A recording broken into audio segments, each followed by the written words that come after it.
Olá de novo, pessoal. Então, hoje a gente vai dar início ao nosso último assunto, né, de técnicas analíticas, que é a transformada Z, certo? A gente generalizou a representação senoidal complexa de um sinal de tempo discreto fornecido pela DFT, pela transformada de Fourier de tempo discreto, através de uma representação em termos de sinais exponenciais complexos, que é denominada transformada Z, tá? A transformada Z é a contraparte discreta da transformada de Laplace.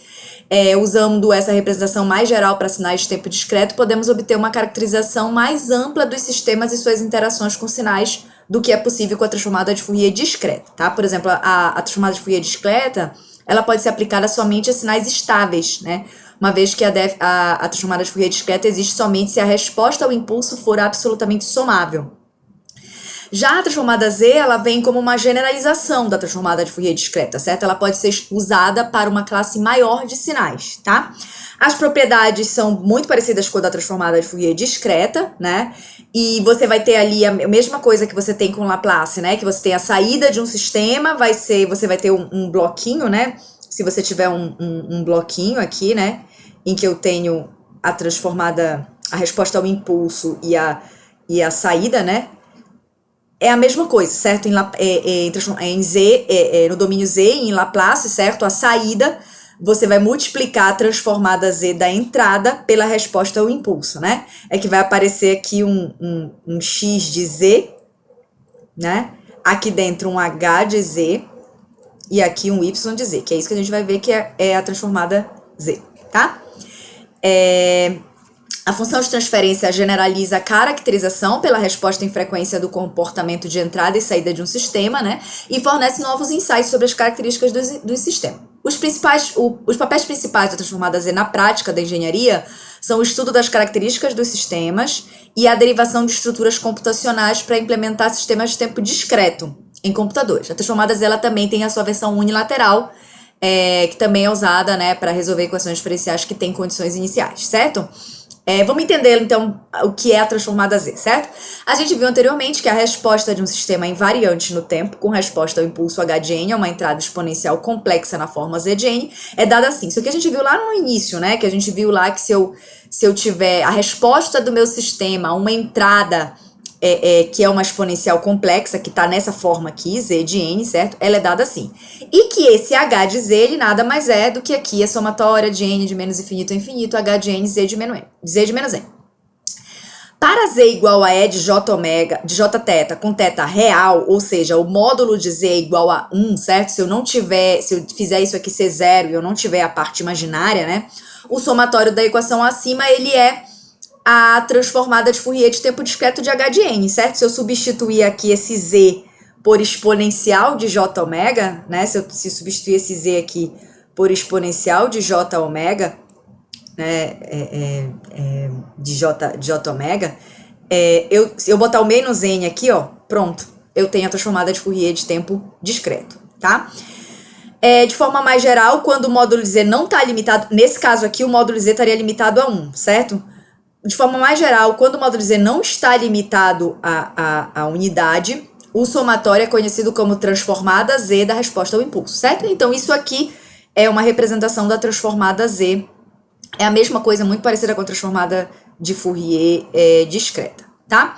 A transformada Z de um sinal qualquer, x de n, ela é definida, então, assim, vamos generalizar, certo? X de Z, somatório de n de menos infinito a infinito, x de n, z de menos n, em que z é uma variável complexa, certo? E a relação x de n e sua transformada z é a mesma coisa, certo? A gente pode usar essa notação aqui. Em Laplace a gente usa um L, né? E quando for z a gente usa um z aqui no meio das transformadas, tá? Uma condição necessária para a convergência da transformada z é a somabilidade absoluta do sinal x de n, z de menos n, certo? Ou seja, o somatório do módulo tem que ser menor que infinito. A faixa de R, para o qual a transformada Z converge, é denominada região de convergência. Então, a transformada Z também vai ter a região de convergência, certo? É conveniente representarmos esse número complexo R como uma localização agora num plano complexo Z. A gente trabalhava com plano complexo S, a gente vai trabalhar com plano complexo Z, né? Nota como é a representação desse Z, né? Ele é um número complexo desse jeito aqui, certo? Ou seja, como é que ele é representado nesse plano complexo Z, certo? Ele vai ter uma distância aqui, um tamanho R, né? E esse ângulo aqui, ômega, certo? Então, o ponto está localizado a uma distância R da origem e ângulo ômega em relação ao eixo real.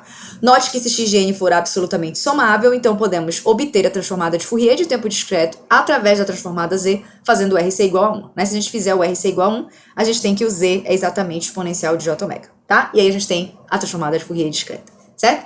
Nota que a representação é um pouco diferente da representação no plano S, certo? A representação no plano Z é um pouco diferente por conta desse ângulo aqui. E aí o que acontece, né? Quando a gente fala de polos e zeros aqui, olha como é a representação, na verdade, no plano Z, né? A equação Z igual a de J ômega descreve um círculo de raio unitário centrado na origem do plano Z, como mostra a figura. Como ele vai variando de ômega em ômega, né? Aqui nesse raio, o meu posicionamento desse número complexo Z, ele vai variando aqui. O que eu tenho é o que eu chamo de círculo unitário no plano Z, que é esse contorno, né? E a frequência ômega na transformada de Fourier discreta corresponde ao ponto no círculo unitário com o ângulo de ômega relativo ao eixo real, certo? Quando essa frequência de tempo discreto ela vai de menos π a π, fazemos um percurso em torno do círculo unitário, né? Então a gente diz que a transformada de Fourier discreta ela corresponde à transformada Z avaliada no círculo unitário, certo? Então nota que a nossa região de convergência, ela agora vai ser um círculo, né? Ela é um pouco diferente da transformada de Laplace, que você tinha ali uma região. Ela agora vai ser um círculo. Então você vai ser dentro do círculo ou fora do círculo, é isso, não maior ou menor que um valor, certo? É mais ou menos assim que a gente vai ver nos nossos exercícios, tá? A forma mais comum encontrada da transformada Z na engenharia é uma razão de dois polinômios em Z de menos 1, olha lá, né? Em Laplace a gente via o polinômio assim, né? Tipo, S ao quadrado mais 2S mais 1, vamos supor, né? Olha como é diferente na transformada Z, né? A transformada Z é polinômios em Z de menos 1, então seria, por exemplo, assim, 1 mais 2Z a menos 1... mais 3e a menos 2, vamos supor, certo? É assim que você vai representar a transformada Z, um pouco diferente aí da razão de polinômios da transformada de Laplace, a gente vai ter uma razão de polinômios também da transformada Z, só que ela é comumente encontrada assim, multiplicando por Z a menos 1.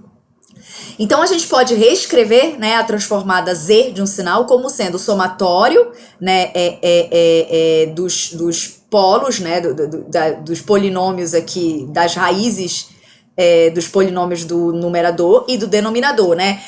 Na transformada de Laplace, a gente tinha, por exemplo, assim, S mais 1, aí aqui embaixo S mais 2 e S menos 1, certo? E aí eu tenho aqui, o meu zero aqui é menos 1, meu polo é menos 2 e o meu polo é 1, certo? Aqui, olha como é diferente essa razão de polinômios, certo? Você escreveria assim, né? 1 menos 2e de menos 1, certo? E sei lá, 1 menos z de menos 1, certo? E aí, por exemplo, o zero aqui é 2, certo? Vou botar um número aqui, 3. E o polo aqui é 3, certo? Então, os CK são as raízes dos polinômios do numerador e são denominadas zeros de x de z. E os DK são as raízes dos polinômios no denominador e são chamados de polos de x de z, tá? É a mesma coisa, tá? A diferença é que agora você vai posicionar os polos e os zeros no círculo unitário, tá? E não mais nas regiões que nem no plano S, tá? Mas é a mesma coisa, você vai posicionar os zeros com uma bolinha e os polos com um xizinho, certo? É um pouco diferente aqui da transformada de Laplace por conta disso, porque a notação é um pouco diferente, tá?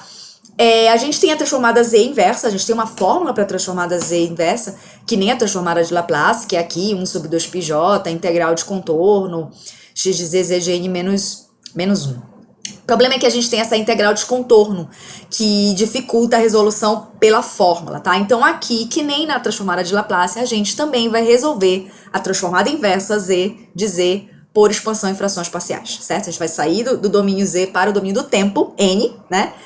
por expansão em frações parciais, tá? Então é a mesma coisa lá na transformada Z, eu vou ter um somatório usando ali expansão em frações parciais, né? Eu tinha lá na transformada na transformada de Laplace, né? A sobre S mais 1, como eu fazia lá que eu mostrei pra vocês, né? B sobre S mais 2. Aqui é a mesma coisa, só que lembra como é a notação, né?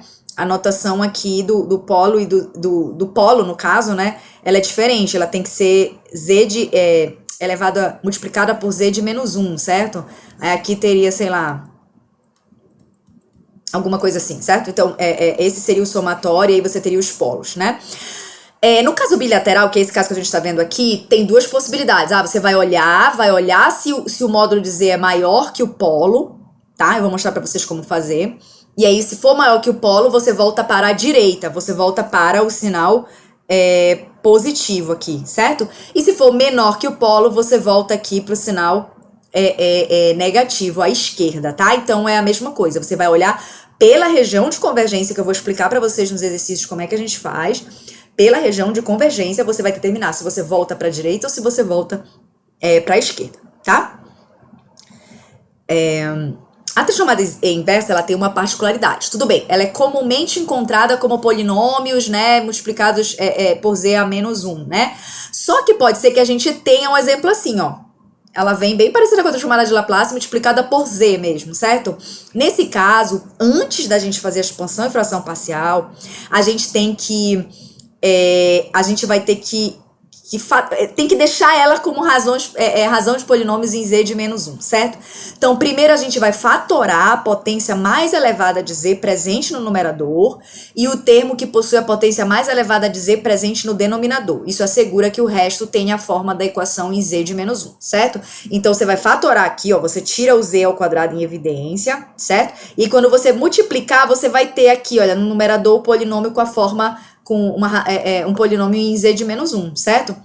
A mesma coisa você vai fazer aqui, o do de ordem mais alta, certo? Tira, né, e deixa aqui, tira em evidência o Z a terceira, né? E aí deixa assim, certo? Você realiza a expansão em fração parcial considerando só essa função aqui, essa razão de polinômios, tá? E por último, você utiliza 1 sobre 3 a menos 1 para fazer, utilizando a propriedade de deslocamento no tempo para poder fazer essa multiplicação, para transformar de volta, certo? Então você vai fazer isso aqui e não esquece que depois ainda tem que usar a propriedade de deslocamento no tempo, que está representada por isso aqui, para poder ter o sinal no tempo, tá? Mas não é muito complicado, eu vou explicar para vocês nos exemplos que a gente vai fazer, tá? Falando das propriedades da transformada Z, né? A transformada Z conta com um conjunto de propriedades muito similares à transformada de Laplace, certo? Você vai sempre levar em consideração a região de convergência, né? Então, por exemplo, linearidade, né? Eu tiver um sinal x de 1 de n e x1z, né? E um sinal x2 de n e x2z. Se eu somar os dois sinais no tempo, eu somo as respectivas transformadas Z. O que acontece com a RDC? A região de convergência é a intersecção, tá? É a mesma coisa da transformada de Laplace. Aí a gente tem a propriedade de deslocamento no tempo, né? Quando eu desloco aqui um sinal por n0, e aí eu tenho a multiplicação da transformada Z do sinal original por Z de menos n0, né? O que acontece com a região de convergência? Quando eu multiplico, quando eu faço a transformada Z do deslocamento no tempo, quando eu multiplico esse sinal por um Z, por exemplo, de menos 1, certo? O que eu tenho aqui é a adição de um novo polo, certo? Um novo polo em zero, né? Que é Z igual a zero, certo? O que acontece, então? A região de convergência, ela não pode incluir... A região de convergência desse cara aqui, né? Da transformada Z, não pode incluir Z igual a zero, tá? Mesmo que R inclua Z igual a zero, a menos que x de Z tenha um zero de ordem pelo menos N0 em Z igual a zero, que cancele todos os novos polos, né? Eu só poderia incluir a origem se eu tivesse um zero... Aqui eu tivesse um zero que pudesse cancelar os meus polos que aparecessem aqui, dependendo da ordem desse N0, certo? Então, o que eu digo? Eu digo que a região de convergência ela é igual à região de convergência, exceto com uma possível adição ou exclusão da origem, tá? A gente tem também a propriedade de mudança de escala no domínio Z, né?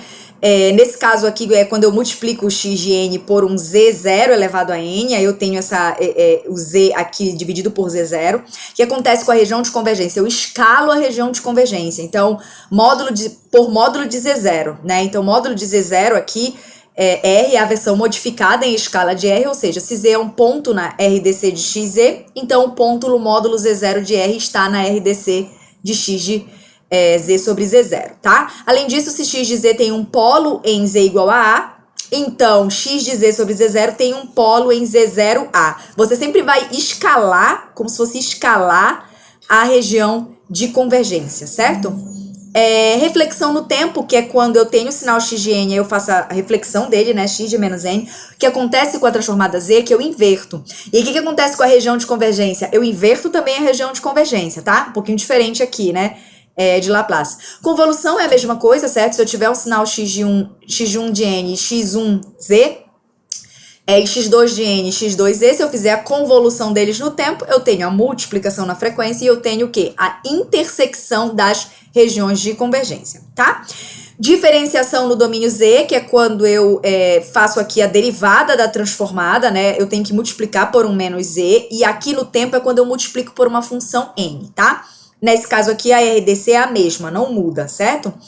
Essa é apenas uma das propriedades. Aqui tem uma tabela, né, que tem outras propriedades com exatamente o que acontece com as suas respectivas regiões de convergência, tá? Então tem aqui as propriedades para vocês olharem. E a tabela de pares de transformada comum, considerando que a mesma transformada, né, as mesmas transformadas, ó, tem a mesma transformada, porém tem região de convergência diferente, né? Maior que o polo, maior que 1, menor que 1, né? Então eu posso voltar para cá ou eu posso voltar para cá, para direita ou para esquerda. Com todas elas é assim, tá? E a gente vai fazer aí esses 8 exercícios aí sobre transformada Z, né? Para deixar bem claro aí sobre esse assunto, certo? E é isso, gente. A gente fica por aqui, certo? Esse é o nosso último assunto, transformada Z. Espero que vocês tenham gostado aí da disciplina e a gente se vê na próxima. Até mais!